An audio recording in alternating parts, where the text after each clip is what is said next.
Jadi bisa kita mulai?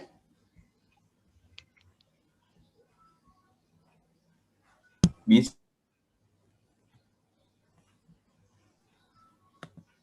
Kita mulai ya. Halo? Ya, Bu.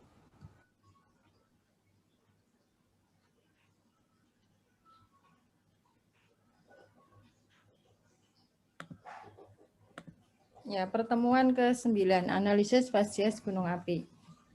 Fasies gunung api ini meliputi ada fasies, kalau kalian belajar mengenai fasies, maka kalian akan menjumpai ada fasies sentral, fasies proksimal, fasies medial, dan fasies distal. Apa itu fasies gunung api? Kemudian ciri-cirinya apa? Kemudian data yang digunakan itu apa saja? Lalu potensi positif dan negatifnya tentang fasies gunung api itu apa saja? Nah, ini adalah kajian yang akan kita lakukan pada hari ini.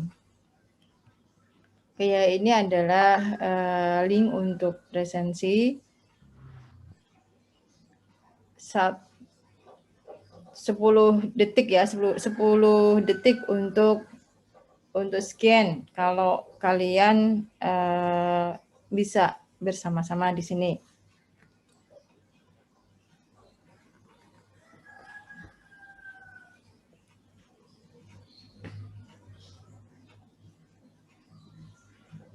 Tapi ada link yang lain ya, nanti bisa kalian jumpai di grup ya.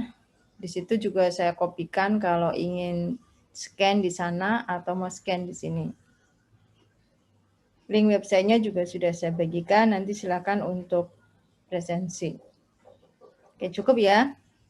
Langsung saja kita lanjutkan. Apa itu fasies gunung api? Fasies merupakan suatu tubuh batuan yang memiliki kombinasi karakteristik dan ciri terkait dengan aspek fisika, biologi, dan kimia yang terlihat dari litologi, struktur sedimen, dan biologi yang memperlihatkan aspek fasies yang berbeda dari tubuh batuan yang ada di bawah, atas, dan di sekelilingnya dalam suatu lingkungan geologi. Kalau kita berbicara mengenai fasies gunung api, maka tentu lingkungan geologinya yang berhubungan dengan lingkungan gunung api. Gunung api adalah tempat keluarnya magma ke permukaan bumi, menghasilkan, ada yang nyelot di sini. Fasies gunung api berada pada lingkungan geologi gunung api, tempat keluarnya magma ke permukaan bumi menghasilkan endapan material batuan yang dapat saja berasosiasi dengan jenis batuan lain dengan proses geologi yang lain pula. Ya, itu adalah fasies gunung api. Nah, fasies gunung api ini tidak sama dengan geomorfologi gunung api ya. Geomorfologi gunung api itu hanya sebagian kecil dari fasies gunung api. Jadi kalau biasanya ini kasus seperti ini suka dijumpai pada kakak-kakak kalian ketika mengerjakan skripsi. Jadi mereka berbicara mengenai fasies gunung api, tetapi yang disampaikan adalah geomorfologi. Nah, geomorfologi itu tidak sama dengan fasies gunung api. Yang benar adalah bahwa fasies gunung api memerlukan data. Salah satunya adalah geomorfologi gunung api. Jadi seperti melihat gajah. Gajah itu punya belalai, punya kaki, punya badan, punya telinga, dan juga punya bagian tubuh yang lain. Ketika orang melihat gajah, itu seperti apa gitu ya. Kalau yang melihat hanya belalainya saja, maka ya dia melihat, oh gajah itu seperti batang pohon yang besar. Ya, batang pohon yang besar. Itu kalau hanya melihat belalainya. Tapi ada juga yang hanya melihat telinganya saja. Oh, telinganya itu seperti kipas yang sangat besar. Jadi yang disebut dengan fasies gunung api itu bukan seperti itu. Tetapi secara keseluruhan data geologi yang mendukung, ada geomorfologi, ada stratigrafi, ada struktur geologi.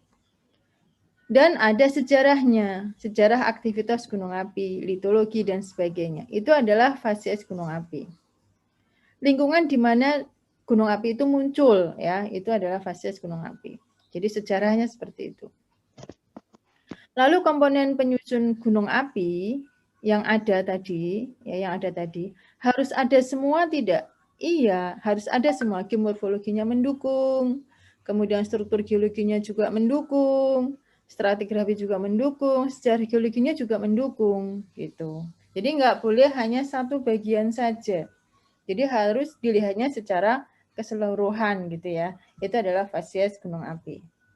Gunung api kadang juga dijumpai tidak hanya di darat ya. Jadi ini kasus lagi ketika kakak-kakak kalian itu melakukan skripsi juga.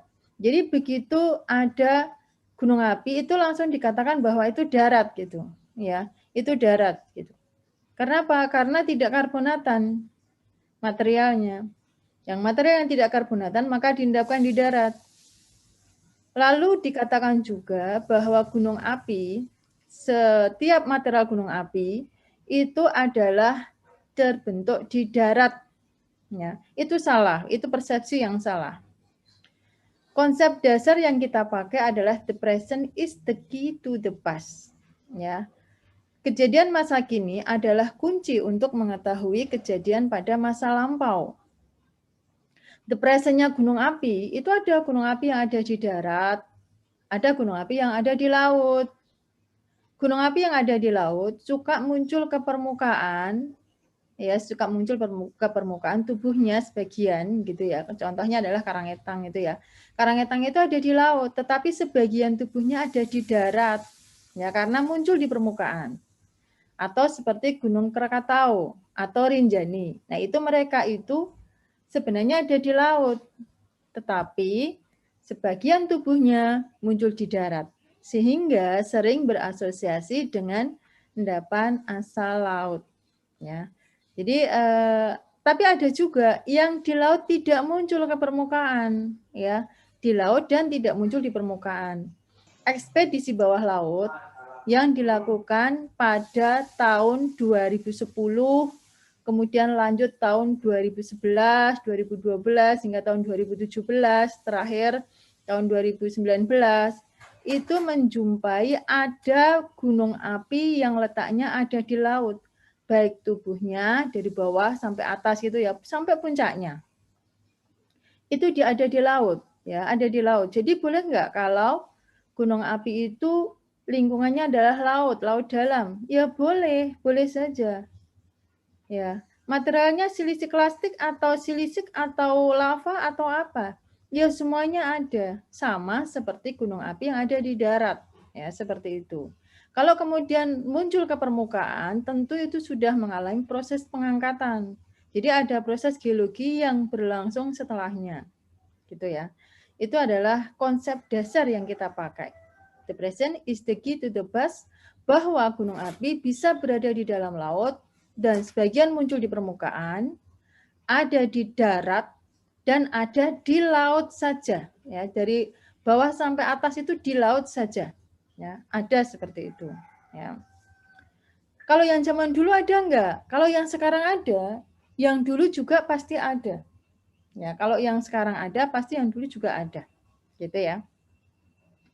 Lalu data penelitian yang lain ya, itu adalah konsepnya. Ya, konsep yang dipakai. Nah, sekarang kita pakai data untuk melakukan analisis fase gunung api. Apa yang kita pakai? Satu, pertama, yang namanya gunung api itu tubuhnya tentu besar, ya, tubuhnya besar.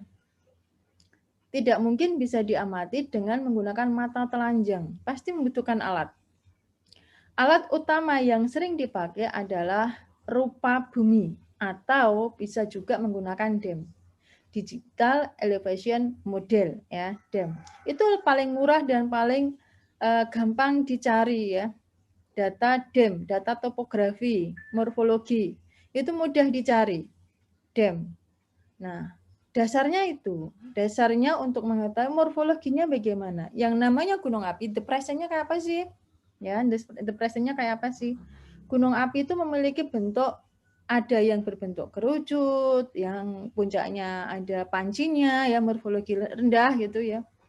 Ada yang membentuk kaldera, ya kaldera yang sangat luas ya.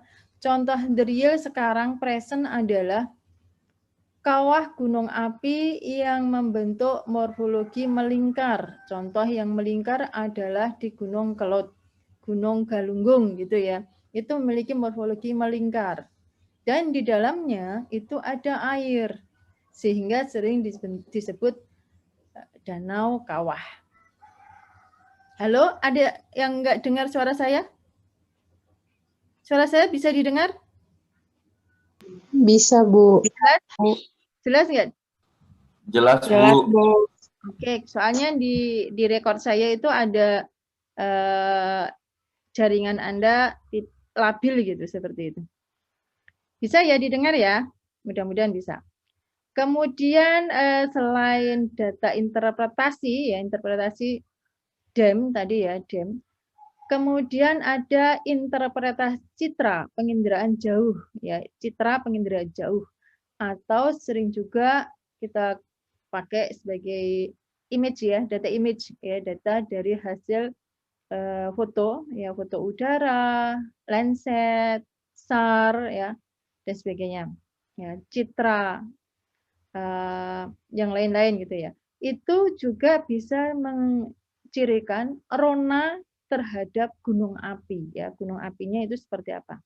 Kembali lagi kepada the present is the key to the past tadi, bahwa gunung api itu ada yang berbentuk kerucut, ada yang berbentuk cekungan melingkar, ada yang berbentuk cekungan elips, ada yang bentuk lembah tapal kuda gitu ya. Itu seperti itu. Maka setelah kita melakukan citra, pengamatan citra, selanjutnya adalah dilakukan pemetaan geologi untuk melakukan klarifikasi data. Satu, data stratigrafi, litologi yang menyusun, harus ada runtunannya ya, ada runtunannya. Jadi batuan gunung api yang diendapkan pada fasies sentral, fasies proksimal, medial, dan distal itu tentu memiliki kondisi geologi yang berbeda dengan proses geologi yang membentuknya juga berbeda. Gitu. Maka ini hanya akan bisa dikaji kalau dilakukan klarifikasi data lapangan. Cara klarifikasinya dengan apa? Dengan pemetaan geologi, ya, dengan pemetaan geologi. Apa yang dipetakan? Ada petrologi, stratigrafi, struktur geologi, ya. Lagi-lagi mungkin ada ditambah lagi dengan hasil analisis ya. Setelah itu dilakukan analisis. Analisis geomorfologi, analisis tektonik ya, analisis tektonika. Analisis geofisika dan geologi bawah permukaan, sedimentologi dan stratigrafi, urut-urutan dari batuan gunung api. Nah, ini harus mendukung ya, harus mendukung. Itu adalah tahapan-tahapan penelitian yang dilanjutkan dengan sintesis ya, sintesis data. Data lain yang mendukung yaitu adalah data geokimia batuan. Ya, petrologi tadi sudah, maka kemudian kalau itu belum bisa menjawab, maka dilakukan analisis geokimia. Analisis geokimia ini mencakup ada unsur mayor, unsur minor, isotop, gitu ya, tanah jarang dan trace elements. Ya, ini untuk mengetahui komposisi kimia. Nah, nanti akan digunakan untuk merekonstruksi magmatisme, ya, atau perkembangan evolusi dari magma sepanjang aktivitasnya berlangsung. Lalu juga butuh ada data pendukung, yaitu umur ya, umur batuan. Umur batuan ini bisa menggunakan data dating ya, dating C14 untuk yang kurang dari 50.000 tahun. KAR atau ARAR untuk yang umurnya jutaan tahun ya. Triring kalau umurnya sejarah ya, waktu sejarah ya. Untuk kehidupan mungkin selama 100 tahun atau 400 tahun untuk mengetahui dinamisasi atau periodisasi aktivitasnya. Nah, itu adalah bisa dipakai menggunakan model-model seperti itu. Atau bisa juga menggunakan ice core ya, kalau daerah itu berada pada iklim yang dingin gitu. Jadi di dalamnya ada iklim salju atau ada yang beda ya dengan kawasan yang lain misalnya dan sebagainya. Ya, itu untuk mengetahui kronostratigrafinya. Ya. Selain itu, tentu yang dibutuhkan adalah ada data yang mendukung. Jadi setelah dilakukan pemetaan, maka kemudian direkonstruksi. Caranya bagaimana untuk merekonstruksi? Data stratigrafi yang sudah didapatkan di lapangan, ya, data stratigrafi itu harus detail ya. Data stratigrafi itu tidak hanya litologinya apa, kemudian tebalnya berapa gitu ya, tanpa tahu komposisinya, enggak, itu harus tahu komposisinya gitu. Jadi stratigrafinya itu dari bawah ke atas disusun. Jadi gini, ini kasus juga di kalangan kakak-kakak ya, kakak-kakak yang sudah skripsi saat ini ya. Jadi ketika menyusun stratigrafi dalam bentuk kemudian disajikan dalam bentuk kolom litologi, itu hanya menggambarkan di situ adalah satuan litologi. Jadi kalau di dalam satuan litologi itu ada namanya satuan breksi andesit gitu ya, breksi andesit. Di lapangan breksi andesit, satuan breksi andesit itu anggotanya apa saja? Ini harus disebutkan ya, harus disebutkan. Breksi andesit itu anggotanya apa saja?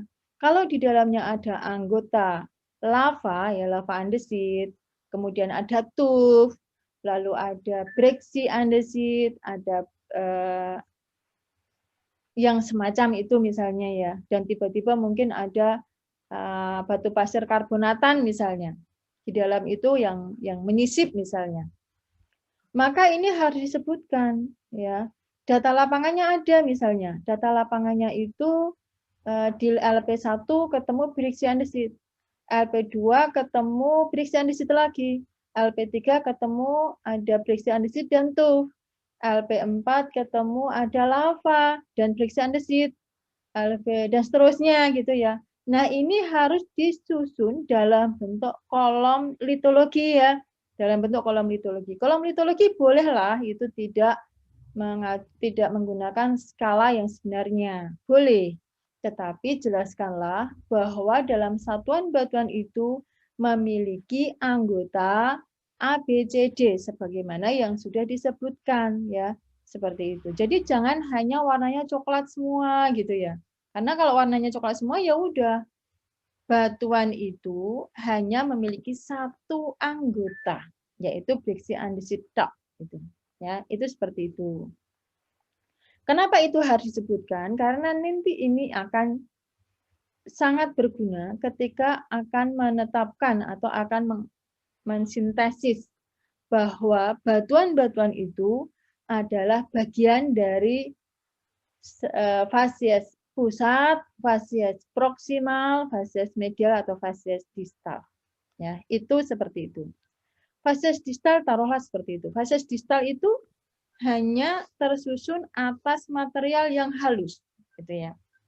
Kalau di literatur seperti itu, misalnya kita pakai saja literatur dari Cass and Wright ya 1988. Ya, Cass and Wright ini menulis fasies gunung api. Ya, salah satu data yang dipakai oleh Cass and Wright yang diacu adalah Bessel and Davies 1981 menggunakan model gunung api yang ada di Fuego. Ya, di Fuego. Ini contoh gunung api Fuego. Fasies ini dicirikan oleh hal-hal tertentu, kondisi geologi tertentu, litologinya juga tertentu gitu. Ya, itu tuh oleh Bessel and Davies. Dikatakan bahwa fasies distal itu tersusun atas ini didominasi oleh lahar distal dengan dataran banjir. Kan gitu, ya. Maka batuan-batuan yang menyusun pada fasies distal itu semestinya ini misalnya kalau kita menggunakan asumsi itu.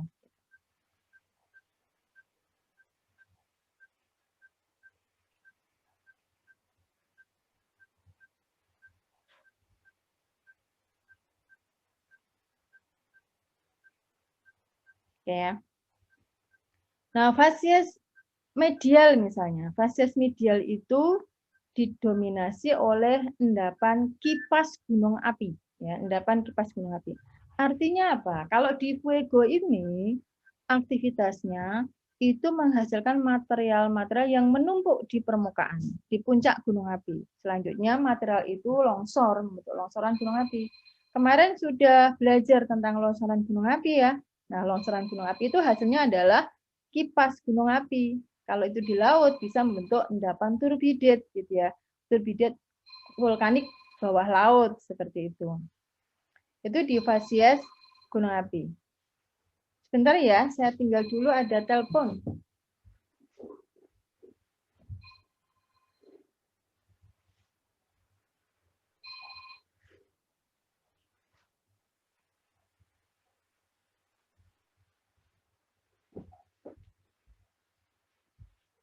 Oke, kita lanjutkan ya. Kemudian fasies proksimal. Apa itu fasies proksimal? Fasies proksimal itu dicirikan oleh material-material piroklastik, ya, piroklastika. Ini adalah fasies proksimal, volkanik klastik fasies dengan adanya breksi, lava gitu ya. Kalau di sini kita bisa melihat ada lava, breksi, ada intrusi sebagian ya, ini intrusi. Ya, ada lava, breksi, lava, breksi gitu ya. Ini ada di fasies proksimal gitu. Kemudian fasies sentral ya, fasies sentral didominasi oleh aliran piroklastika. Ya, aliran piroklastika bisa dibentuk oleh runtuhan kolom letusan, bisa dibentuk oleh guguran kubah lava. Ya, itu. Jadi longsoran gunung api ini kita jumpai hampir berada pada fasies proksimal ya, fasies proksimal. Itu untuk model di Fuego. Ini model Fuego ya. Tuh. Sampai di sini ada pertanyaan? Ada pertanyaan? Belum ada ya? Tapi kalau batuannya itu, material gunung apinya itu diendapkan di laut, bagaimana? Ya, kalau di laut bagaimana? Kalau di laut tentu yang terbentuk adalah material-material gunung api yang berasosiasi dengan endapan laut. Nah, ini yang di laut. Nah, sekarang dari jauh ya, dari fasies distal ya, fasies distal. Di laut ada fasies distal itu ada di sana, di dekat sana ya, di jauh di bawah laut gitu ya, di bawah laut. Tentu ini akan berhubungan dengan material-material atau batuan-batuan yang bersifat karbonatan. Ya, sifatnya adalah karbonatan. Contoh konkret yang kita sering jumpai ada di formasi Halang ya, formasi Halang itu untuk yang di Jawa Barat gitu ya, di bagian barat ya, di Serayu Selatan ke arah barat gitu. Kemudian kalau di Pegunungan Selatan bagian timur itu kita bisa jumpa ada di formasi Sambipitu, formasi Oyo kan seperti itu ya, Sambipitu, Oyo. Itu ada di offshore ya. Jadi jauh dari pantai ya, tepian pantai. Nah, disitulah proses pengendapan asal laut yang berasosiasi dengan endapan vulkanik. Kadang-kadang para peneliti terdahulu suka menyebutnya sebagai batuan ex-tufan, gitu ya, batuan ex-tufan. Tapi ingat, kita harus kembali pada mazhabnya deskripsi batuan gunung api ya. Jangan dicampur aduk ya. Kalau mau batuan vulkanik mengatakan itu batuan vulkanik ya vulkanik aja. Kalau mau mengatakan itu batuan sedimen ya sedimen saja karena pasir dan tuff itu adalah dua-duanya ukuran butir ya. Pasir itu adalah untuk sedimen dan tuff itu untuk vulkanik. Sama-sama berukuran antara 2 mm hingga 1/32 mm. Sama-sama seperti itu. Tapi kalau yang di vulkanik lempung dan lanong itu masuk ke tuff ya, tuff. Jadi tuff itu bukan yang berukuran halus gitu enggak ya, bukan yang berukuran halus vulkanik itu enggak. Tuff itu ada tuff halus dan tuff kasar ya, tuff halus dan tuff kasar. Tuff halus itu yang berukuran 1/32 hingga tak berhingga. Ukurannya sangat halus boleh ya, tetapi itu asal dari vulkanik. Tuff kasar itu yang berukuran kasar 1 sampai 2 mm. Itu juga tuff. Ya, itu juga tuff. Itu ukuran butir. Komposisinya bisa bermacam-macam. Ada yang bersifat andesitan, ada yang bersifat basaltik, ada yang bersifat riolitik, ada yang bersifat dasitik gitu ya. Itu sama-sama tuffnya, tetapi komposisi kimia mineral beda. Ya, beda. Ya. Kalau berkomposisi intermediate, andesitik, tentu warnanya abu-abu. Kalau yang berkomposisi asam, ya, dasitik riolitik, tentu warnanya cerah. Kalau yang berkomposisi basaltik, warnanya gelap karena mefeknya tinggi. Gelasnya juga gelas mefek gitu. Jadi warnanya juga gelap. Jadi mungkin kakak-kakak kalian dulu ya itu masih kurang pemahaman tentang vulkanologi karena nggak ada mata kuliah petrologi batuan gunung api gitu ya. Itu mengatakan bahwa batuan ini punya warna abu-abu gelap. Ya, tetapi ketika disayat semuanya gelas atau kristal semua, maka itu sebenarnya adalah tuff. Cuma komposisinya bisa jadi itu adalah andesit hingga basaltik seperti itu. Ya. Itu untuk fasies offshore ya, distal pada offshore di laut. Ya. Jadi suka bersifat karbonatan, tetapi juga sering berasosiasi dengan batuan vulkanik lastik. Ya, itu ada di vulkanik lastik distal. Kemudian fasies medial yang ada di laut ya, fasies medial yang ada di laut. Ingat bahwa proses pengendapan material gunung api di laut itu ada proses sorting ya. Ada sorting meskipun diendapkannya secara cepat, tetapi di dalam ada sorting karena ada komponen air. Begitu masuk ke air, memang sortingnya sangat cepat. Pengendapan karbonatnya juga masih sangat kurang, ya minim gitu ya, karena karbonatnya kurang dan sifat vulkanik itu adalah asam, maka kemudian melarutkan yang ada organiknya sehingga tidak bersifat karbonatan. Kenapa? Karena larut karbonatnya oleh keasaman dari vulkanik itu, gitu ya. Nah, maka ini bukanlah endapan asal darat, tetapi ini endapan asal laut. Suka berselingan, suka ada sisipan-sisipan gitu. Ada batu pasir karbonatan, ada napal, ada batu lempung karbonatan, ada batu gamping seperti itu. Ada seperti itu kenapa? Ya karena ada di laut. Ketika aktivitasnya menurun, ya artinya di situ tidak ada proses pengendapan. Maka yang terjadi adalah proses pengendapan normal asal laut, ya karbonat, ya organik konten dan sebagainya. Gitu.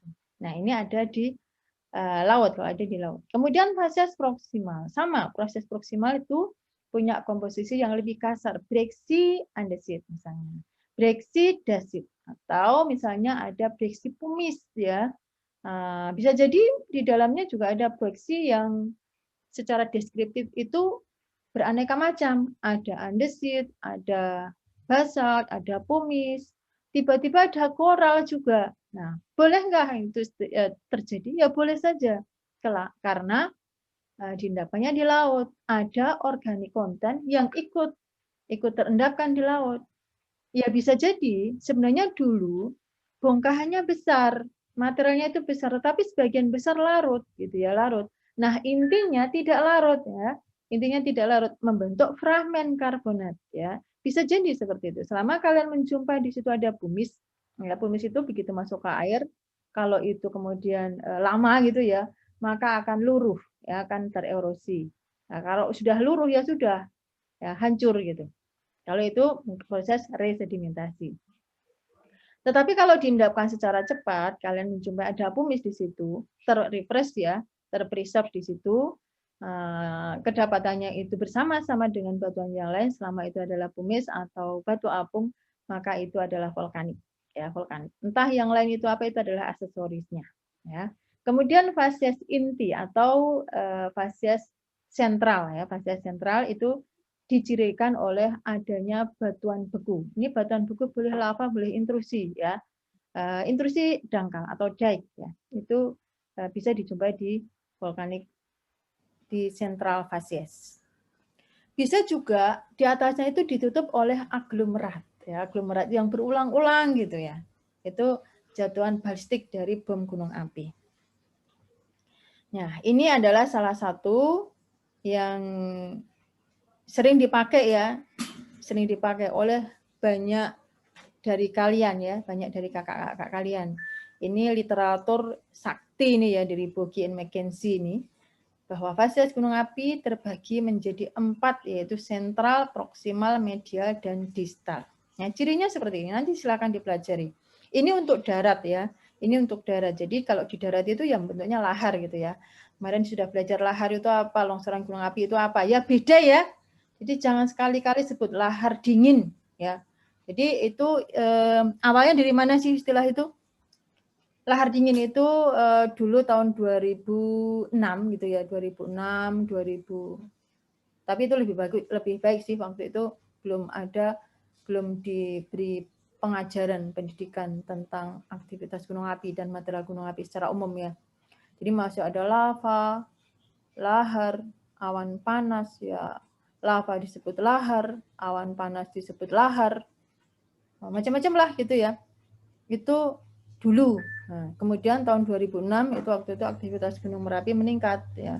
Ketika meningkat ya tentu saja banyak ahli ngomong gitu ya, ahli ngomong. Ada yang ahli betul-betul ahli gunung api secara geologi ya, tetapi ada ahli gunung api monitoring gitu. Dan kebetulan pada saat itu PVMBG ya, PVMBG yang sekarang kita punya itu ya. Dulu namanya itu adalah Direktorat Vulkanologi ya, Direktorat Vulkanologi saja gitu waktu itu. Sebenarnya ada divisi-divisi tertentu, divisi penelitian, pemetaan gitu ya, ada divisi monitoring dan sebagainya, itu bagus waktu itu. Jadi ada penelitian tentang kegunung apian. Namun pada sejak 2006 itu divisi-divisi itu tidak ada lagi. Yang ada adalah Pusat Vulkanologi dan Mitigasi Bencana Geologi gitu ya. Jadi semua hal yang berkaitan dengan mitigasi kebencanaan itu dimasukkan ke dalam direktorat ini gitu. Nah, seperti itu di bawah Badan Geologi. Nah, yang pemetaan dan sebagainya kemana? Nah, ini yang kemudian miss ya. Jadi hampir semua pemetaan geologi gunung api itu tidak ada. Ya, tidak ada. Yang ada adalah penelitian-penelitian tentang mitigasi, ya, mitigasi bencana geologi. Jadi semuanya lari ke sana.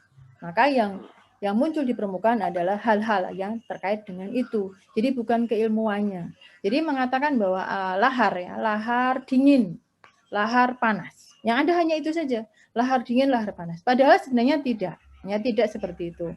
Ini aktivitas gunung api gitu ya. Jadi di dalamnya ada material gunung api yang berbagai macam gitu.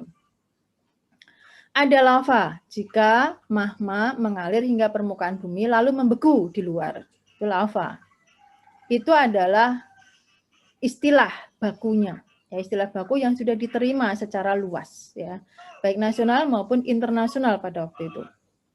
Yang kedua ada istilah awan panas. Ya, awan panas itu untuk menyebut pyroclastic density currents, yaitu material gunung api hasil dari longsoran kolom letusan. Itu awan panas. Ya, awan panas itu ada aliran, ada seruakan, ada sedikit jatuhan. Yaitu itu awan panas. Ya, awan panas itu sebenarnya kalau di Indonesia dulu hasil dari ubahan ladu ya, ladu. Kalau di Jawa itu namanya ladu waktu itu. Kenapa kok ladu? Karena campur aduk jadi satu. Ya, tidak bisa dipilah-pilah, ya itu awan panas. Atau orang sekitar Merapi itu menyebutnya sebagai wedhus gembel karena seperti kambing yang menuruni lereng gitu. Seperti putih gitu ya, putih berbulu domba ya. Menurun lereng dengan sangat cepat gitu ya, itu dus gembel gitu. Tapi kalau di Pinatubo sana disebut sebagai nu ardens ya. Nu ardens itu sama dengan awan panas. Lalu ada glowing avalanche gitu ya, avalanche ya, longsoran gunung api ya, material gunung api yang melongsor pada saat erupsi berlangsung. Itu sama ya, kriterianya sama. Kalau bahasa Inggrisnya namanya adalah pyroclastic density currents, arus piroklastika berdensitas. Awan panas. Yang ketiga itu adalah lahar ya, lahar. Lahar itu adalah campuran material gunung api dengan air ya. Lahar adalah campuran material gunung api dengan air. Nah, sayangnya ini suka dipleset ya antara awan panas dengan lahar. Nah, ini salahnya siapa ini ya? Kalau saya salah, itu salahnya ya salah yang menyebut. Pertama siapa gitu. Karena sebenarnya yang menyebut ini orang pinter itu sebenarnya pada waktu itu awalnya itu. Nah, kalian sudah tahu sendiri. Jadi awan panas disebut sebagai lahar panas gitu ya. Itu salah ya. Lahar panas nggak ada. Yang ada adalah lahar. Lahar itu definisinya adalah campuran material gunung api dengan air. Nggak ada yang panas ya, atau hangat, nggak ada. Ya udah lahar saja. Lahar itu campuran itu, ada air. Airnya bisa dari generated dari hujan, dari danau kawah, dari salju yang bercampur jadi satu bentuk larutan suspensi ya. Larutan suspensi kemudian menuruni lereng ya, itu lahar ya. Lahar saja, nggak usah sebut panas atau dingin karena kalau panas nanti konotasinya jadi beda. Karena lahar ketika aktivitas berlangsung ya udah itu pasti hangat ya, hangat panas. Suhunya 60 derajat sampai dengan 200 derajat ya, titik itu lahar.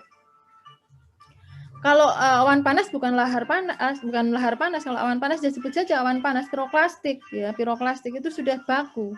Nama piroklastik sudah baku. Kalau mau itu tidak bisa dipilah-pilah ya udah awan panas itu juga sudah baku ya. Jadi nggak bisa itu dikatakan sebagai lahar panas. Ya.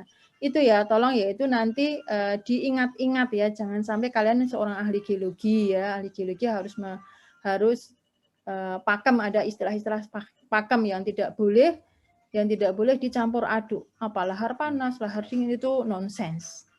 Kemudian ada intrusi, ya intrusi di bawah permukaan.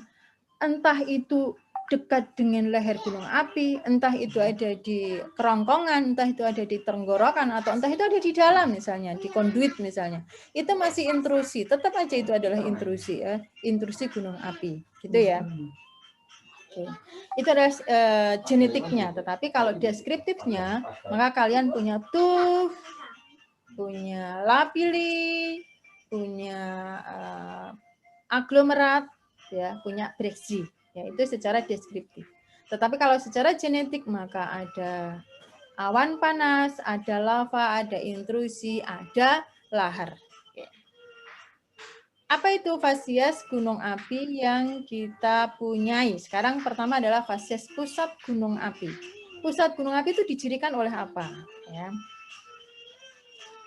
ini harusnya ada ya, tetapi ini kok hilang gitu. Aplikasi fasies gunung api untuk interpretasi sumber daya mineral dan energi. Fasies pusat gunung api adalah pusat aktivitas magmatik. Kemudian yang paling banyak berinteraksi dengan panas dan air meteorik, ya, interaksi terutama dan seterusnya. Fasies proksimal medial tempat pengendapan kelas 3 gunung api pada gunung api bawah laut pada fasies medial distal juga berlangsung pengendapan sisa organik. Nah, ini ya tadi sudah saya sebutkan. Untuk interpretasi potensi bencana geologi gunung api masa kini dan paleovolcano, penempatan dan instalasi konstruksi, bendungan dan jalan, kajian geologi lingkungan, ada sumber dan bencana. Nah, itu. Ini fasies gunung api. Gunanya buat apa gitu ya? Ada infiltrasi ya di sini. Daerah sentral fasies ya. Sentral fasies itu biasanya deformasinya sangat kuat ya. Deformasinya sangat kuat. Di daerah proksimal itu di situ deformasi yang sudah ada langsung dilalui oleh magma membentuk daik-daik. Tetapi ingat bahwa di situ daiknya menerobos material vulkanik lastik, ya vulkanik lastik. Kemudian di fasies medial, ya fasies medial itu ada proses pengendapan klastika. Kebanyakan adalah klastika dan ingat bahwa di situ ada tekuk lereng. Dari yang lerengnya curam menuju ke agak yang landai, miring. Terus makin jauh semakin landai gitu. Fasies medial ya landai saja, fasies distal itu sudah dipengaruhi oleh fluvio vulkanik gitu. Itu cirinya seperti itu. Jadi saya ulangi, fasies sentral itu adalah aktivitas di mana magmatik berlangsung. Ya, fasies magmatik berlangsung ini menghasilkan ada intrusi ya, intrusi. Ada daik, sil, lapolit ya. Karena ada sumber panas, maka di situ akan ada interaksi antara si panas dengan batuan di sekitarnya. Interaksi panas dengan batuan di sekitarnya tentu akan menghasilkan lapukan-lapukan. Lapukan-lapukan ini banyak menghasilkan deformasi, ya, deformasi. Nah, deformasi makin banyak ya, batuannya itu resistensinya tinggi sebenarnya. Intrusi itu kan batuan beku, ya. Lava juga batuan beku. Aglomerat itu juga hasil pembekuan magma. Tetapi karena ada interaksi dengan sumber panas, ya, dengan panas secara berulang-ulang, maka di situ terjadi proses lapukan, sering menghasilkan batuan yang teralterasi, ya, teralterasi, ya, menghasilkan apa? Bisa argilik, bisa montmorillonite dan sebagainya, ya. Itu membentuk lapisan hidrotermal, ya, untuk yang di fase sentral. Jadi asosiasinya apa? Asosiasinya adalah ada intrusi.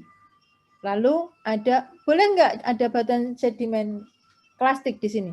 Susah kejadiannya, tetapi bisa, ya, bisa saja. Jadi gunung api itu inaktif, ya, tidak aktif selama ribuan tahun di bawah laut, ya. Tidak aktif selama ribuan tahun di bawah laut. Otomatis selama ribuan tahun kan ada tumbuh organisme, renik-renik dan sebagainya yang kemudian mati diendapkan di situ, gitu. Nah, itu boleh saja kejadian itu. Contohnya yang ada di Watu Adek gitu. Nah, kalau di kalian kapan-kapan kalian kalau menghendaki gitu ya, kalau kalian datang ke Watu Adek, di situ ada lava bantal, ya. Di permukaan lava bantal itu suka ada lempung tipis, ya. Lempung tipis itu kalau dianalisis, teman saya itu sudah melakukan analisis. Pak Didit, ya, Pak Didit Hadi Baryanto dan Pak Agung Harijoko, UGM. Itu sudah melakukan analisis di lempung yang menempel pada lava bantal Watu Adek. Dan kemudian dianalisis, dapat fosil umurnya adalah Miosen awal, N5, N6, itu Miosen awal. Artinya kalau organik kontennya itu adalah Miosen awal, maka tentu batuannya itu berumur lebih tua, ya, batuan vulkaniknya. Sebelumnya bisa pada Miosen awal, bisa pada Oligosin, gitu. Ya, itu seperti itu. Jadi boleh saja akan ketemu batuan sedimen klastik atau sedimen non-klastik. Lalu juga berasosiasi selain batuan alterasi tadi, kemudian batuan beku, ya, ada juga ketemu di situ sesar-sesar normal, ya, sesar-sesar normal. Kok sesar normal? Karena ada proses deformasi yang berhubungan dengan gaya gravitasi, gaya graviti, ya. Begitu ada crack itu pasti akan jatuh, brek, ya, tengahnya yang jatuh. Brek lagi, jatuh lagi. Brek lagi, jatuh lagi. Nah, seperti itu. Tapi bagian pinggirnya ya udah begegek dia, ya, tidak berubah-berubah. Nah, ketika sudah seperti itu, maka kemudian dilalui oleh magma.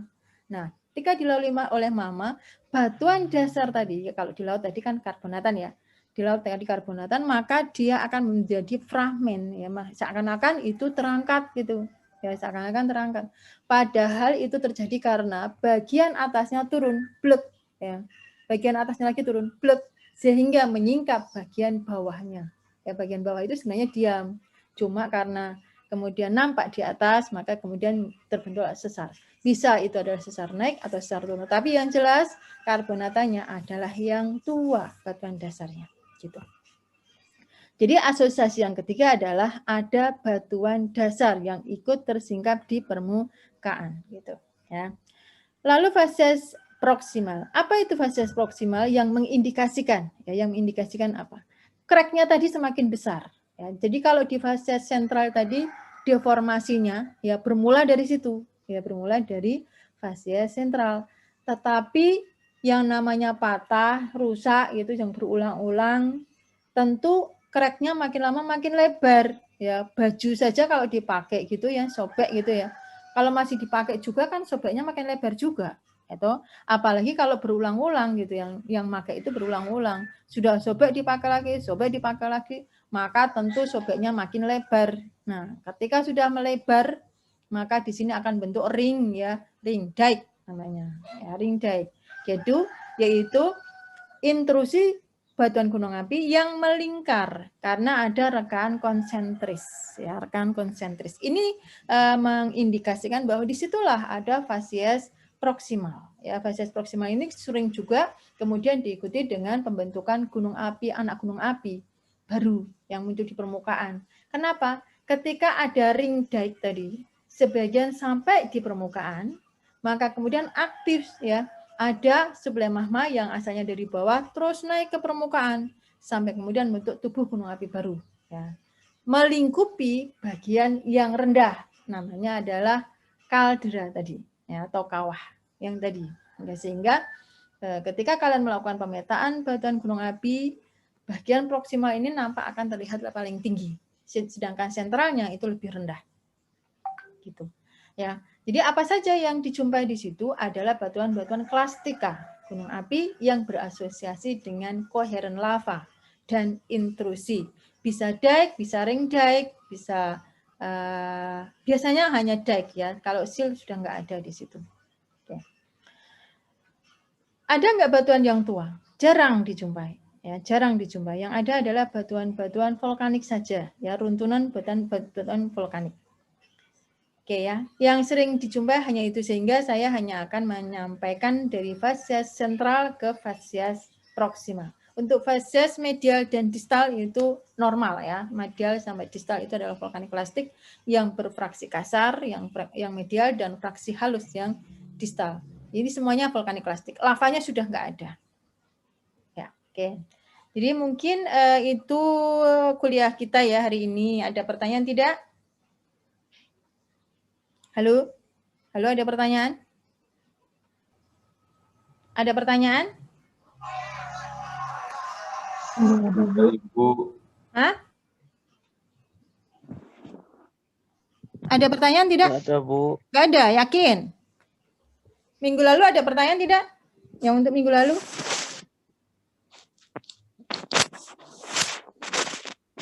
Nggak ada juga?